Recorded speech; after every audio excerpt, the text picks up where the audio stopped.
Hi, everybody. My name's Frank Caparino. I'm on the same ship with you. We're cruising together, so we're gonna have a lot of good time here. I'm gonna talk to you in five lectures about my side of travel in the world in a different way than on this really luxurious cruise ship that we're on right now.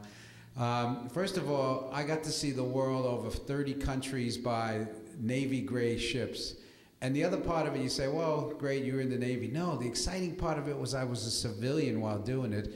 And I just have so many life stories that I was so fortunate that I had the opportunity to fix computers on ships that got me around the world. The five-part series is I'm going to talk about life in Italy from living here, not from a tourist point of view, from living in southern Italy and that point of view of how the fun every day I would get up, I would look for a challenge because it would be so different. The second part I'm going to talk about, I was also fortunate to live 4 years in Japan, 3 years in Italy and 4 in Japan. It was like going into a brick wall because the Italians and the Europeans in general are so expressive and they're always so huggy and so personable. And we go to Japan, myself and my family, and you're trying to be expressive and you're trying to argue, and it's like running into a brick wall. Love the Japanese. Safest country in the world, people with the most respect. We really enjoyed it, but they're just not huggy. They're just not people who you argue with.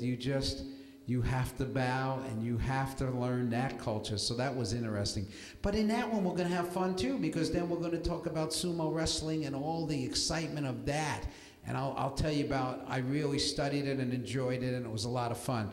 Part 3, we're going to talk about how do you get around the world on what kind of ships I was on, from aircraft carriers to subs to oilers to the parts of the world that I had to float around in, and from the Persian Gulf to the Indian Ocean to the Med to every other sea in the world. Again, I was very fortunate. I'd love to just share it with you, talk about it. And the other 3 parts are going to be the countries that I've seen in the Med and the Persian Gulf, and then the countries that I've seen in Westpac, like the Navy calls it, or in Asia area. And of course, the 5th part will be going down to Australia and New Zealand. But we're going to start on Italy today, and that's funny. Like, stories, you can't make these stories up. There was a Gittoni lady. Years ago, what other country would do this? Italy used to have, and again, this is circa 1970, 1980 area, they had a coin called the Gittoni when you had to make a phone call, obviously pre-cell days, but you had to have 100 lira coin to buy a Gittoni to make a phone call. Who would do that? Now you need 2 coins. And then you go into the airport and say you have to make a phone call. And the airport that I used a lot at in Napoli was called Capodichino. And Capodichino Airport, they say, go to the Gittoni lady. Gittoni lady? Yes, there was a lady with a bag. She dragged around. She was an older lady, about 60, and had this big bag, burlap bag full of Gittonis. And you give her 100 lira, she give you a Gittoni. I don't know how she made money, because that's what a Gittoni cost. So there was a Gittoni lady who sold just coins for the telephone. Boy, that's a unique industry. I'm telling you, that got wiped out with the cell phone. And the stories go on. I'm going to spend a lot of time on these Italian stories. And it's, I remember the time I had to rent a car. I traveled a lot. A friend of mine who came in, we were engineers on contract to the Navy. He came in, he says, I don't like how you have this rent-a-car and we don't have a document for it. Even though it was Hertz, we didn't have a contract. And so he said, I would feel much better if we can get a contract because we're renting a car. He was never in Napoli. I lived in Napoli already for 2 years. And every day you compromise in Napoli. It's just so much fun because there is nothing written down and hard and fast from one day to another. We go to the Hertz person at the Capodichino Airport, and my friend said he wants a contract in his name, and the guy said, we don't have a contract. But he said, I need something. So he takes out a piece of paper, and he says, what's your name? And he tells him his name, he spells it out, gives him a piece of paper with his name on. Where would that happen except in Italy? They just take life easily, and that's how it goes every day. Many more stories. How long it took to pay a utility bill. What my landlord did when I cut down his lemon trees in the driveway of the villa I was renting. On and on and on. We can be talking about this for days. Oh yeah, we're at sea for 11 days here. Love it. We have plenty of time to talk. Thank you very much. We'll continue this tomorrow.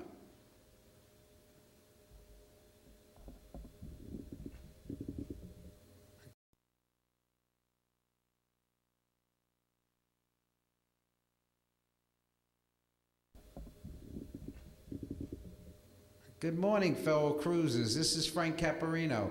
We're all out here together, floating around the Mediterranean, going to go up in the Adriatic. I mean, this is going to be a great cruise. And I'm so fortunate to be with you here for the 11 days to talk to you, 5 different talks. So I wanted to give you kind of a rundown on what we're going to talk about. I have been very fortunate in my life to live in Napoli for 3 years and travel all over Italy, obviously, like many of you have and like we're doing on this cruise. But also, I had the excitement behind that. After 3 years living in Italy and having the fun of being Italian and eating the greatest food on earth and dealing with the most fun people in the world, I went to Japan. And I don't want, every time I say this, it sounds like I'm having a negative attitude towards Japanese. Not at all. It's just a different culture. And that's why we travel the world. We want to meet different cultures. So, but when I came out of Italy, and even though I'm Italian-American from New Jersey, I was so expressive coming out of Italy because of the warmth and all the hugging and the double kisses. And I'm so fortunate to be from here that I met my relatives and I had all that warm feeling also. Now you're dealing like this for 3 years. You go to Japan and bam, it was like running into a brick wall because Japanese, what they do is, you know, they bow. They're very honorific. They call you Caparino-san. I was there 4 years and nobody ever even called you by your first name. But that's what's also great about it because it's a different culture again. You know, they have the sumo wrestling that I used to really enjoy. And I used to go to their baseball games and the sports they had. It was a lot of fun. And it's when you're eating in the Japanese restaurants and you have to eat on the floor. But what we're going to do is we'll get back to Japanese later. The 5 parts of my speeches will be, first we're going to talk about living in Italy, what that's like, but from a resident's point of view, from a person from another country living there for 3 years. We've all been tourists in Italy. We're doing it now. But I'm going to tell you the funny stories of how you got to get up every day and how you got to drive and how you got to travel in and out of it and how you got to get a sojourner's permit. You say, what's a sojourner's permit? Why would anybody need that? Well, it's a permit in Italy that you need to sojourn as a foreigner or live there, but nobody knows how to do it. You would go to downtown Napoli. It took me a week, and you get stamps everywhere you go. Italians love to stamp documents. And you think you have it, and you don't have anything yet. And your friends who've been there before and got it done don't even remember how they did it because everybody does it differently. That's the first one we're going to talk today, all about the Italy stories. My stories of a Gettoni lady who sells Gettonis for telephones in the airport. Eddie Russo, who used to be the guy who puts the the propane to run the gas in your house. You can pay Eddie Russo in dollars, lira, cigarettes, anything you want. That's what I loved about Italy, especially southern Italy. The economy, you can do anything you want. Everybody negotiated. That's the way it worked, and it was great. And the second time we're going to talk about is Japan. My life in Japan, 4 years. We might even have a thing with the audience where we'll practice a little sumo wrestling. I studied the thing, watched the thing, never did it myself, but I can show you the moves and all, which I did with my children. We had a lot of fun with it. So we'll have a little fun. We're on a cruise. This isn't a lecture. It's supposed to be fun. Part 3 would be the ships that I rode and the funny incidents that happen on the ships every day. I mean, I rode 300 ships, and I was a civilian, which was really unique. From aircraft carriers to submarines to oilers to cruisers, destroyers, everything in between. I was very fortunate that I used to repair computers on the ships. The third part is we're going to talk about all the port stops in the Med, which a lot of people, you've been on this cruise, and we're going to be going on some of them, and the Persian Gulf. And, you know, the times I spent in Bahrain on all the Persian Gulf trips. And the third one we're going to be covering, like the Navy would talk about at Westpac.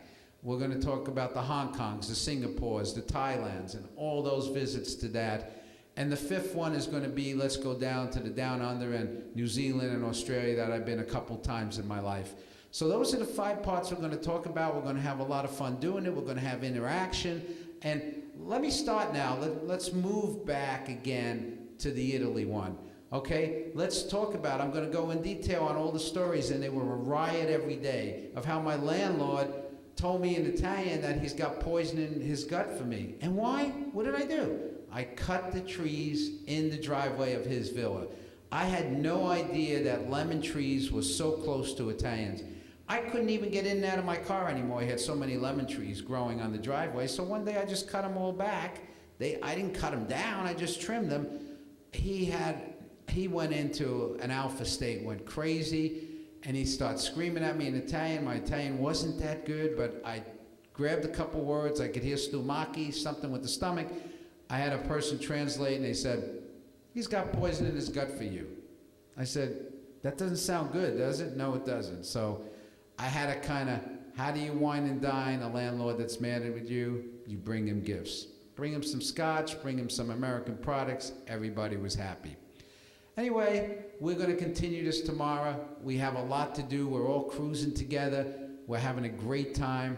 I can't wait to continue this tomorrow. Thank you very much.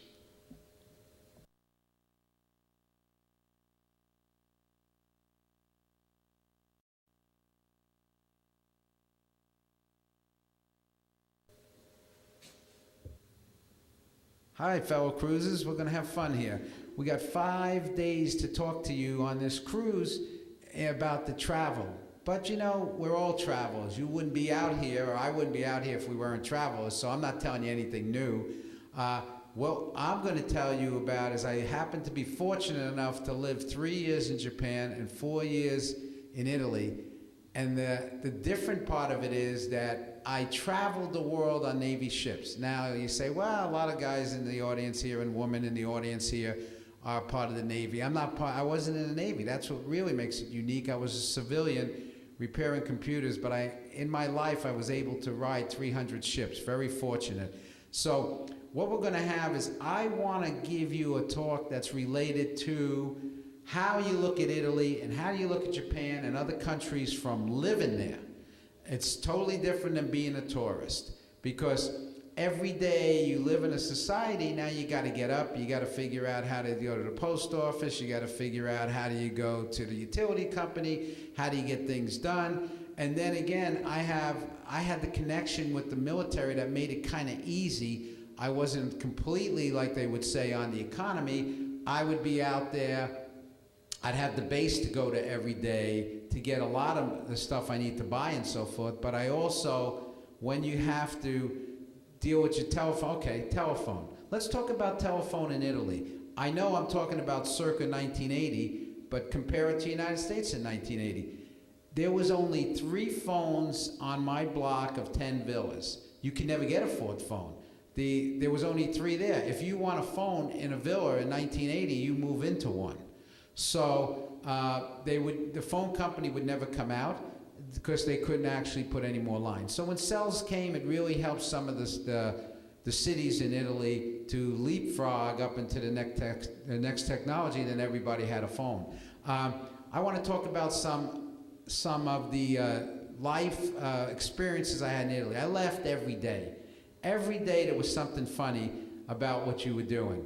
If you hit, in Italy, if somebody has, and I know you've seen it if you come to Italy enough, especially in southern Italy, if there is an accident on, like in the States, we see an accident on the north going traffic, we're going south, and we say, oh, sorry for those people. They'll never get to work or they'll never get to the events. In Italy, everybody suffers. When the other traffic gets backed up, they just jump over the medium and they start jumping into your lanes, and then all of a sudden you're backed up and they got all the other lanes coming north, and now the south is paying the price. That only happened to me in Italy. 3 years, I only got in 1 car accident. I stopped for a red light downtown. Why would I do that, they were saying.